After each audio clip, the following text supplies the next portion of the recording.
இந்த கட்சி அந்த கட்சியே இல்லை. அதிமுக யாரையும் எதிர்பார்த்து கட்சி தேர்தலை சந்திச்சோம். எங்களுக்கு ஒரே யாரை மக்கள் தான் எஜமானர்கள். மக்களைத்தான் நாம் நம்புகிறோம். மக்களுக்காக நாங்கள் உழைக்கிறோம். மக்கள் எங்களை தேர்ந்தெடுப்பாங்கன்னு முழுமையாக நம்புறோம். எங்க பொதுச் செயலாளர் 100% நம்புறார். சட்டமன்றத்துல எதிர்கட்சிகள் யார் பேசினாலுமே சபாநாயகரே கேலி கிண்டமா பேசுறாரு.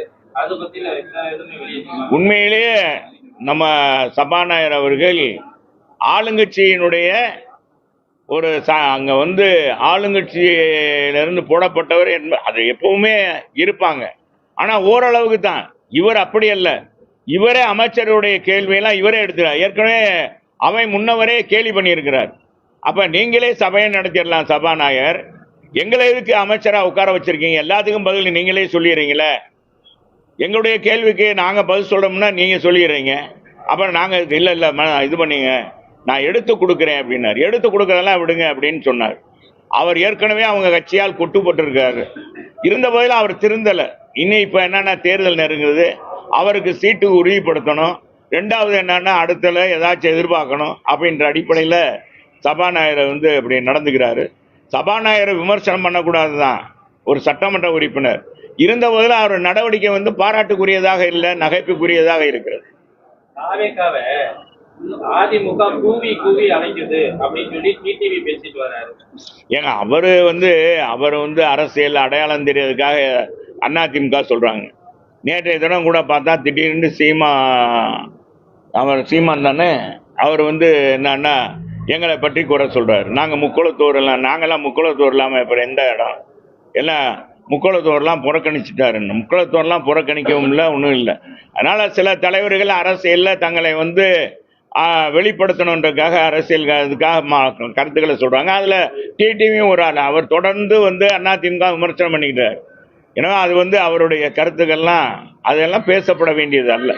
ராஜேந்திர பாலாஜி விஜய் கூட்டணிக்கு வரணும்னு பேசுறாங்க. நீங்க கூட்டணிக்காக அலையலே பேசுறீங்க. ஆமா ஏங்க அதாவது மாறுபடுறது வைக்கிறது அதெல்லாம் கிடையாது.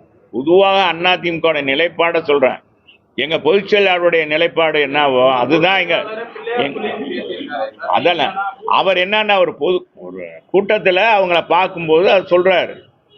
அது மகிழ்ச்சியில் அவங்க தொண்டர்களை மகிழ்ச்சிப்படுத்துறதுக்காக சொல்றாரு. ஒழிய வேற ஒன்றும் கருத்து கிடையாது, உள்நோக்கம் கிடையாது. அந்த கட்சியில அந்த அமைப்பு ரீதியாக அவங்க சந்திச்சாங்க வச்சாங்கன்றதே இல்லை. எங்க தலைவர்கள் சொன்னாங்கன்னா அங்க தலைவருடைய எண்ணத்தை சொல்லியிருக்காங்க. ஏன்னா திமுகவுடைய நிலைப்பாடு சொல்றாங்க. திமுக எப்படிப்பட்ட கட்சி? அந்த கட்சி ஒரு புது கட்சியை வளர விடாது. அந்த கட்சியை அழைக்கணும்னா எல்லாரும் ஒன்று சேரணுன்ற அடிப்படையில் தான் அவங்க சொல்றாங்களே ஒழிய அதிமுக அவங்கள சேர்த்துக்கிட்டு தான் செய்வோம் அப்படின்றலாம் ஒன்றும் இல்லை. அவங்க கருத்தை சொல்லியிருக்காங்க, அவங்க பாணியில சொல்லியிருக்காங்க. ஒவ்வொருவரும் ஒவ்வொரு பாணியில சொல்லுவாங்க. என்னுடைய பாணியில நான் சொல்லியிருக்கேன், அவ்வளவுதான். எங்களுடைய நிலைப்பாடு என்னன்னா, அம்மா புரட்சி தலைவரும் சரி, புரட்சி தலைவர் அம்மாவும் சரி, எடப்பாடியாரும் சரி, நாங்க பார்த்துதான் கூட்டணியில யாருக்கும் சீட்டு எவ்வளவு என்னன்றது கொடுப்பாங்க. எங்க பொதுச் செயலாளர் தான் பார்த்து கொடுப்பார். எங்க பொதுச் செயலாளர் தான் எடுப்பார் யார் கூட கூட்டணி என்பது. அந்த நேரத்துல இன்னும் காலம் இருக்கு. அதுக்குள்ள போய் இவங்க என்ன சொன்னாங்க என்ன சொன்னாங்கன்றதெல்லாம் பதில் சொல்லுவாங்க.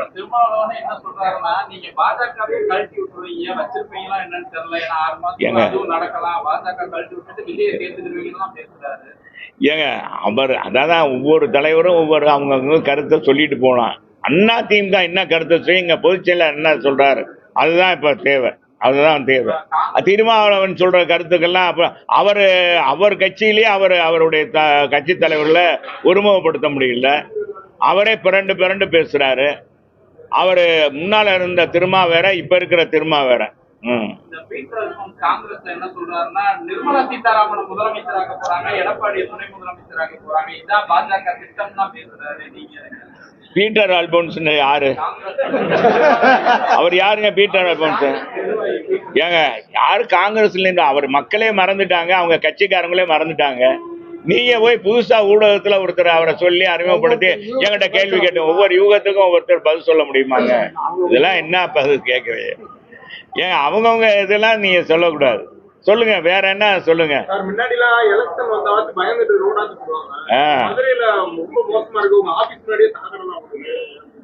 இங்க போட்டாங்க, ரோடு போட்டாங்க ஒரு வருஷத்துக்கு முன்னாடி. தரமான ஒப்பந்ததாரர்கள் யாரும் வர்றதே இல்லை.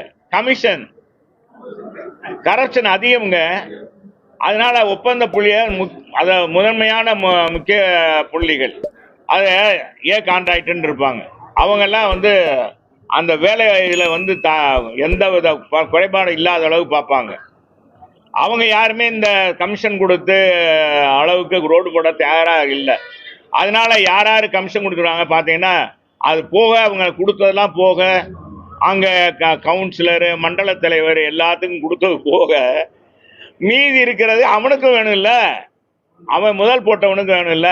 இதெல்லாம் செய்யறதுனாலதான் ஒரு வருஷத்துல அந்த சாலையெல்லாம் பார்த்தீங்கன்னா, முக்கிய சாலையெல்லாம் போடப்பட்ட சாலையெல்லாம் இன்னைக்கு பப்பளப்பான்னு பிளந்துருச்சு, வாயை பிளந்துருச்சு. மதுரையில பார்த்தீங்கன்னா அதான் நடக்குது. இந்த சாலையெல்லாம் நீ என்னன்னா இதையும் இனி கோர்ட் மூலமா தான் தீர்வு காணும். நம்ம அதுக்கு ஒரு வழக்கு தொடுத்துருவோமா? நாங்க அதுக்கு ஒரு வழக்கு தொடுப்போம். யாரு ஒப்பந்த பணியாளர்கள் எவ்வளவு கோடிக்கு எடுத்தாங்க, எந்தெந்த முக்கிய சாலைகள் எடுத்தாங்க, அந்த சாலைகளுடைய நிலைப்பாடு இன்னைக்கு மோசமா இருக்கு, இதுக்கு யாருன்னா அவங்களே திரும்ப போட்டு கொடுப்பாங்களா? மதுரை மக்களுடைய வரிப்பணம் பாழாயிடக்கூடாது அப்படின்னு எடுத்து சொல்லப்படும். பருவமழை தீவிரமாச்சு, ரோடு குழியுமா இருக்குது, சாக்கடெல்லாம் ஓடுது, இன்னும் மேயர் போட முடியாம இருக்கிறாங்க. அதாங்க 69 மாமன்ற உறுப்பினர் வைத்து 3 வாரம் ஆக போது ஒரு மேயரை தேர்ந்தெடுக்க முடியல திமுகவால. பாருங்க, 5 மண்டல தலைவர் ராஜினாமா பண்ணி 2 மாசத்துக்கு மேல ஆகுது. 2 நிலைக்குழு தலைவர் மீது நடவடிக்கை எடுக்கப்பட்டு அவங்களுக்கும் இந்த மாதிரி அதுக்கும் மாற்று இல்லை. இது மாநகராட்சி நிர்வாகமே அதனால சம்பித்து போயிருக்கு. யாரு தடி எடுத்தவன தண்டக்கார மாதிரி இருக்கான். என்ன நடக்குதுன்னே தெரியல. மாநகராட்சி நிர்வாகமே சும்மா சம்பித்து போச்சு. எங்க பார்த்தாலும் யாரு குறையும் சொல்ல முடியும். யார்கிட்ட போய் அதிகாரியை பார்த்தா நேற்றுக்கு முன்தினம் மாத்திட்டாங்க. எல்லாம் பொறியாளர்களை பூரா மாத்திராங்க. ஏன்னா 1 மாதம் 2 மாதம் வச்சுட்டு அவங்க எப்படி அந்த வார்டுகளுடைய தெருக்கெல்லாம் தெரியும், நிலைப்பாடு எப்படி தெரியும்? இதுக்கு தான் தேர்ந்தெடுக்கப்பட்ட நிர்வாகிகள் தேவை. தேர்ந்தெடுக்கப்பட்ட மண்டல தலைவர் வேணும். மேயர் இருந்தால் இந்த மாதிரி குறைகளை போய் எடுத்து சொல்லலாம். இன்னைக்கு அதான் உண்மை. எல்லாமே ஊழல்வாதியா இருக்கிறதுனால முதலமைச்சர் பயப்படுறாரு போல இருக்கு. யாரை போட்டா நீ அவனை போட்டா தேர்தல் நெருக்கமா இருக்கு, இவனை போட்டா இவன் தப்பு பண்ணி நாளைக்கு இதுவும் பிரச்சனை ஆயிருமோ அப்படின்னு நினைக்கிறார். அதனாலதான் திமுக தலைமை பயப்படுதுன்னு நான் நினைக்கிறேன். எல்லாமே கரப்ஷனா இருக்கு, கரப்ஷனா இருக்கிறதுனால திமுக கவுன்சிலர்லாம் அதனால யார மேயர் ஆக்குறது, யார மண்டல தலைவர் ஆக்குறது, நிலைக்குழு தலைவர் ஆக்குறதுன்னு பயப்படுறாங்க. திமுக தலைமையே பயப்படுது. இந்த அமைச்சர்கள் இடத்துல வேற 2 பேர் ஈகோ பிரச்சனைன்றாங்க. எனக்கு அது இருக்கிற மாதிரி தெரியல. ஒருத்தர் தான் இப்ப பாத்தீங்கன்னா ஒருத்தர் தான் கூல வச்சுக்கிட்டு இருக்காரு. ஒருத்தர் சீன்லயே இல்லாம அவுட் ஆக்கி விட்டாங்களே, அவர் தான் அவுட் ஆக்கி விட்டாங்க. அதனால அவர் இல்லை, அது பத்திரிகையில் எழுதுற மாதிரி இல்லை. முழுக்க இன்னைக்கு என்னன்னா நாட்டில் நடக்கிறது, மதுரையில் நடக்கிறது வித்தியாசமானது. அந்த ஒரு திருவிழா படத்துல சொக்கா மதுரைக்கு வந்த சோதனையா அப்படின்ற மாதிரி இப்ப மதுரைக்கு வந்த சோதனை, இந்த சொக்கநாதர் பூமியில மதுரைக்கு வந்த சோதனை. இது மாதிரி மதுரை இந்தியாவில் இருக்க மாநகராட்சியிலே மேயர் இல்லாம, மண்டல தலைவர் இல்லாம, நிலைக்குழு தலைவர் இல்லாம நடக்கிற ஒரு அதிசயமான மாநகராட்சியாக மதுரை மாநகராட்சி இருக்கு. சார் நன்றி, வணக்கம். எங்க பொதுச்செயலாளர் வர்றாரு, நல்லா போடுங்க. நல்லா மக்கள் அலையா வர போறாங்க பாக்குறது.